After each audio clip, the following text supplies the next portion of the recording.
1600년도 17세기죠. 그 영국에서 이제 그 동인도 회사,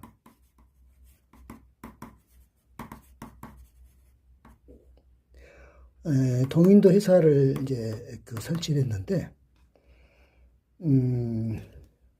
정확하게 1600년입니다.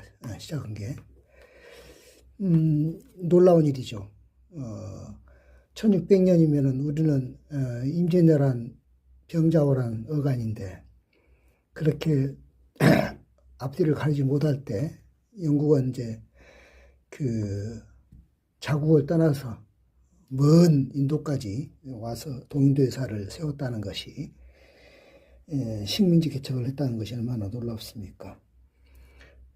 그리고 이제 그러니까 이제 영국이 앞선 데는 먼저 국내 문제가 그만큼 이제 그 민주화에 가까워졌다는 것이 하나의 계기가 됐습니다. 우리나라도 사실 뭐 박정희 시대 뭐 그 산업화 성공 이야기하지만, 그래도 나라꼴이 제대로 유지된 것은 민주화 이후죠.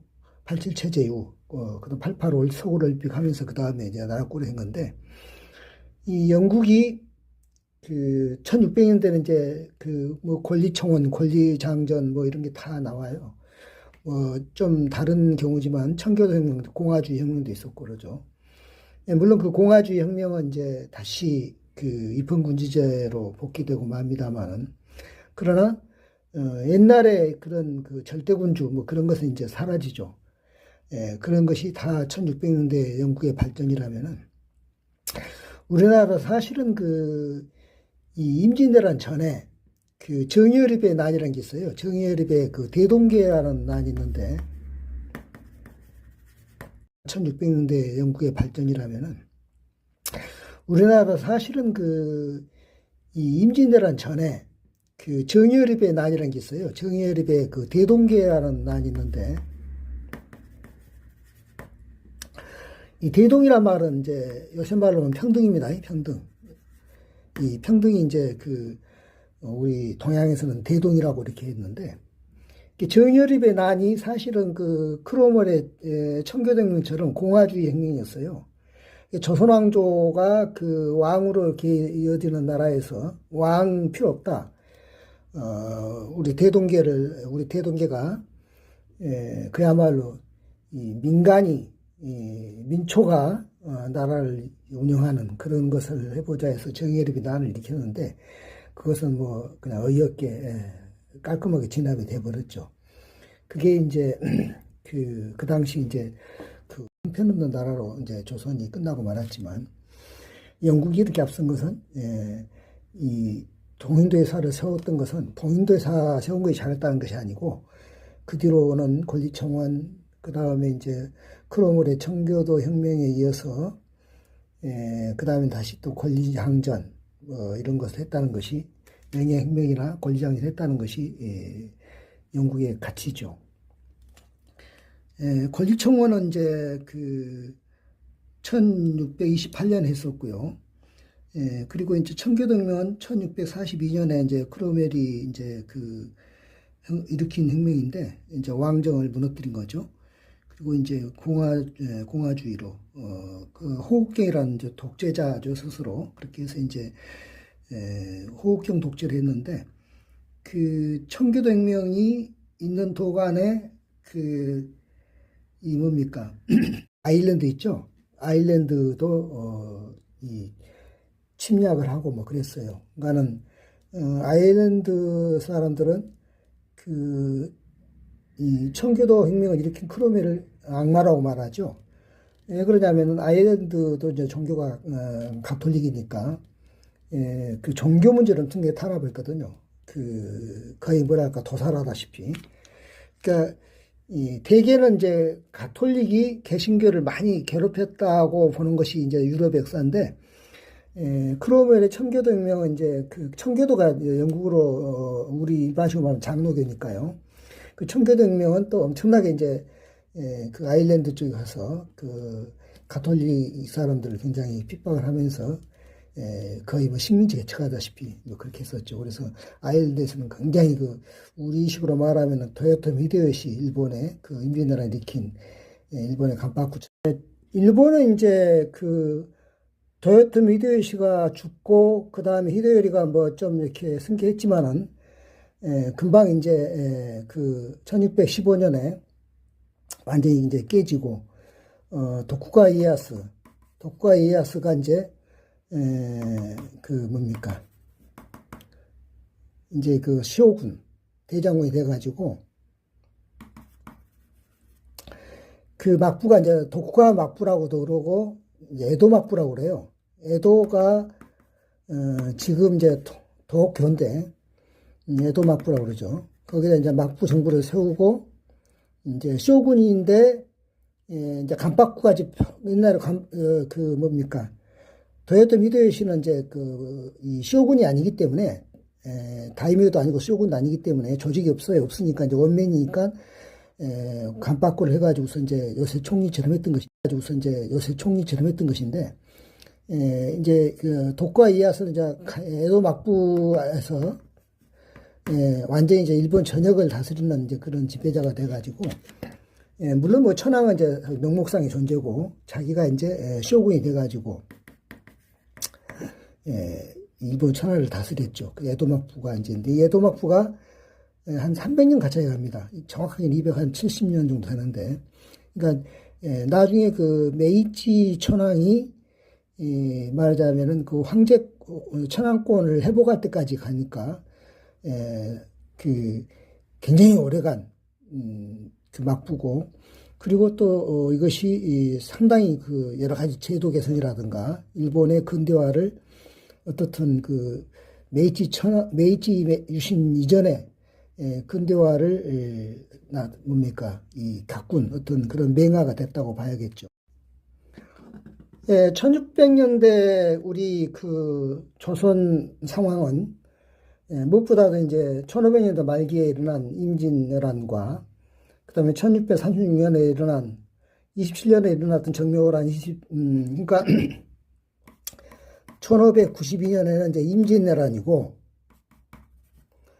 1597년에 일어난 것은 이제 정유재란이고 그 다음에 1627년에 일어난 것은 정묘호란이고 1636년에 일어난 것은 병자호란인데 생각해 보세요. 이렇게 거의 가까운 시기에 불과 몇 수년도 안 된 사이에 전쟁을 4번이나 치렀으니 이 나라가 온전할 리 있겠습니까? 2개는 내란이고 2개는 호란인데 그 외란 이것도 사실은 당하기 전에 그 정예립이 난 이야기했지만은 이제 국가를 규모를 어떤 그 체제를 바꿔가야 되는데 왜냐하면 200년 동안 평화가 유지됐으면은 좋은 뜻도 있지만은 뭔가 내부적으로는 이제 무너지는 또 뭔가 멍든 곳이 있는데 그게 이제 대동법이라는 게 있습니다만은 설명하겠는데 그걸 안 바꾸고 병자호란이 또 정묘호란 병자호란 같은 거 어떻게 보면은 이거는 더 어이없는 게 망해가는 명나라에게 의리를 지키느라고 뭐 의리도 필요하면 지켜야겠죠. 근데 지키느라고 그것은 이제 뭐냐면은 그래도 지키는 것도 내가 어떤 피해가 없는 상황이어야지 그것이 아니라 완전히 한 번 깨지고 두 번에 완전히 깨져서 이제 뭐 그 삼전도에서 인조가 뭐 대가리 받고 그렇게 뭐 항복했는데 그런 상황은 하지 말았어야지 하는 아쉬움이 있죠. 그러니까 쫓아가서 벼락 맞은 거죠. 안 맞아도 벼락을 맞은 건데 그 인조가 그래서 반정을 했기 때문에 자기는 이제 그 광해군과 반대로만 뭐든지 반대로만 하면 좋다고 생각해서 그래서 광해군은 이제 그 제주도로 유배되고 인조는 이제 뭐 정묘호란, 병자호란 뭐 참 못 볼 거 못 겪을 거 다 겪었죠. 그리고 실제로 어이없는 거는 그 강해군이 또 인조보다 더 오래 살았어요. 살기도 인조 죽고 나니까 강해군은 인조 죽는까지 다 구경하고 나중에 죽었다고 볼 수 있죠. 하긴 살아도 뭐 제주도 유배에 살이니까 그것이 뭐 사는 것은 아니겠지만 어쨌거나 그것도 개인 인생사도 그렇다는 이야기예요. 근데 이게 대동법이 왜 나왔냐면은 대동법이 나오게 된 배경 자체가 이미 임진왜란 전에 나라 꼴이 아니었다는 이야기죠. 무슨 말이냐면은 대동법은 이제 그 수치체계인데 수치체계에서 이제 조영조 이 대동법 이전에는 그 공납이 이게 공납이란 게 이게 공납이라는 게 있어요. 수치체계 중에서 이 공납을 일반 가오에 이제 물리는 건데 이 빈부 차이 없이 막 물리다 보니까 그 힘들어요. 그 낼 수 있는 사람은 있겠지만은 이 공납은 그러니까 가오에다 물리는 거기 때문에 빈부 차이에 상관없이 매 가오에다 물리는 거예요. 그럼 부담이 안 되잖아요. 이게 논리가 생각해봐도 빌어먹는 집도 있고 뭐 뱉어서 죽는 집도 있는데 똑같이 물리면 되겠어요? 그게 안 되니까 어떤 일이 벌어지냐면 못 보는 사람들이 전부 다 이제 도망간 그 산속으로. 그게 이제 소설 임꺽정이 보면 알죠.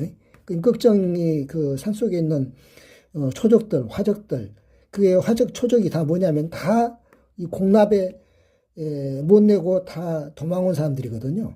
그럼 그거면 이미 나라가 무너졌다는 걸 처음으로 이제 만들었어요. 그것도 경기도만 이제 실험 실시했죠. 왜냐하면 전국적으로 실시하고 싶었지만 당연히 안 통하니까요. 지방에 통하겠어요. 경기도도 강제적으로 한 것이죠. 억지로. 그것도 시범을 하겠다는 데서. 그러니까는 이미 이제 강해군이 그렇게 치료를 하겠지만은 안 됐던 거죠. 그런데 강해군 또 인조반정에서 쫓겨났죠. 그리고 이제 이 대동법이 전국적으로 실시된 거는 무려 이제 숙종 때에서 했다 그러니까 거의 100년이 넘는 기간 뒤에 한 것이고, 이 병자호란 때도 복림대군하고 소현스자하고 둘이 인질로 갔잖아요. 그리고 소현스자하고 복림대군 나중에 돌아왔는데, 인조가 뭡니까? 소현세자가 너무 청나라의 말하자면 신임을 받는 것 같으니까, 죽인 거죠. 무슨 안 죽었다, 죽인 건데, 소현세자가 살아서 인조의 후계를 이었더라면은 나라꼴이 좀 제대로 됐을 거예요. 왜냐하면은 나선정벌을 간 적이 있는데요. 나선정벌이 우리 조선군이 청나라의 요청에 따라서 러시아 정벌을 가는데 같이 이제 동원된 건데, 용병으로 동원된 건데, 그때도 이제 가봤고, 그 다음에 소현세자는 아담사라고 많이 이렇게 교류를 했어요. 청나라에 임질로 가 있을 때. 그래서 서양 세계에 대해서도 문물도 많이 알았고, 또 하멜이 우리나라에 표류된 것도 다 1600년대거든요. 그러니까 우리나라가 발달된 서구 문물, 아까 영국에는 동인도 회사도 만들었다고 하지 않았어요? 1600년에 정확하게. 그 다음에 1600년대 권리청, 이 명나라에서 청나라로 이제 교체되는 명청 교체기인데, 사실은 이제 명나라는 어디서부터 이제 약간 멍들기 시작했냐면은 임진왜란 때 우리한테 이제 명나라 파병했잖아요. 그래가지고 만력제가, 사실은 만력제는 명나라에서는 아주 무능한 군주인데, 만력제가 자기가 국내에서 무능한 것을 조선 출병으로 이렇게 만회하려고 그러는데 어쨌든지 임진왜란한테 공을 많이 들였어요. 그래서 여러 가지 군비도 많이 쓰고 이러다 보니까 무너지기 시작해가지고 이자성의 난이 일어납니다. 농민난인데 이자성의 난이 무려 한 14년 가버려요. 14년. 결국은 이제 망했는데, 이 망할 때 이자성의 난 자체도 문제였지만은 요동이 있고 이렇게 산동이 있으면 이게 발해만 아닙니까? 산해관 얘기인데, 이 산해강까지 말전에 돼 있잖아요. 여기를 이제 누르하치 후금이 들어오지를 못했던 거예요. 여기 이제 지키고 있는 사람이 이제 명나라 장수가 누구냐면 오삼계인데, 오삼계가 굉장히 이제 국방이 뛰어났기 때문에 지키지 못했는데, 이자성의 난으로 이 베이징에서 마지막 숭정제가 자살을 합니다.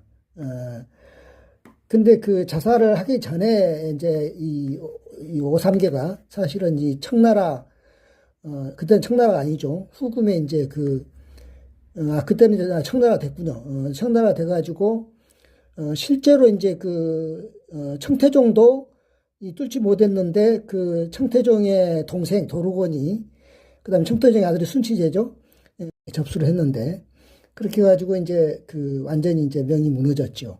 이게 이제 1644년 이때 무너지고 한 31년 정도의 그 이자승이 나기 시작했는데 근데 어떤 난을 14년 동안이나 그 두고 본다는 것이 문제가 많죠. 차라리 그 난하고 서로 협업을 하든가 이래야 되는데 우리 조선 말에도 동학혁명이 일어났을 때 동학혁명을 그 일본과 조선 왕실이 일본군과 뭡니까 협잡을 해가지고 동학혁명을 진압했지만은 그 어떻게 됐습니까? 바로 그 이듬해 민비시에 그 일본의 뭡니까 낭인들이 경복궁에서 민비를 난자해서 죽였잖아요. 그러니까 그런 것이 뭐냐면은 이 내부 그 민초들의 밀란이나 이런 것을 그저 진압할 대상으로만 약속하겠지만은 결국은 이제 명나라를 뒤집게 된 것은 일본에 의해서 한번 일단 멍든 다음에 그것을 이제 틈을 풀고 그 시간을 번 거예요. 또 사실은 명나라도 청나라가 후금이 그대로 잘하기를 두고 보지 않으려고 했죠. 근데 너무 일본하고 겨루다 보니까 시간이 없었던 거죠. 그새 이제 큰 거죠. 그 나중에 뭡니까 장제스하고 마오쩌둥하고도 마찬가지입니까? 마오쩌둥이 그게 장제스하고 맞수가 되고 더구나 거꾸로 대륙을 먹고 장제스가 대만으로 쫓겨날 일이 아니었는데 이 장제스가 그 마오쩌둥을 계속 핍박을 하는데 또 일본이 이제 그때 이제 중일전쟁 일으키니까 장제스가 이제 중일전쟁 하다 보니까는 마오쩌둥이 이제 클 수 있는 기간을 놓쳐버린 거죠. 그래가지고 이제 마오쩌둥이 많이 커가지고 나중에는 이제 장제스가 거꾸로 군론들이 박힌 돌에 뭡니까 패인다고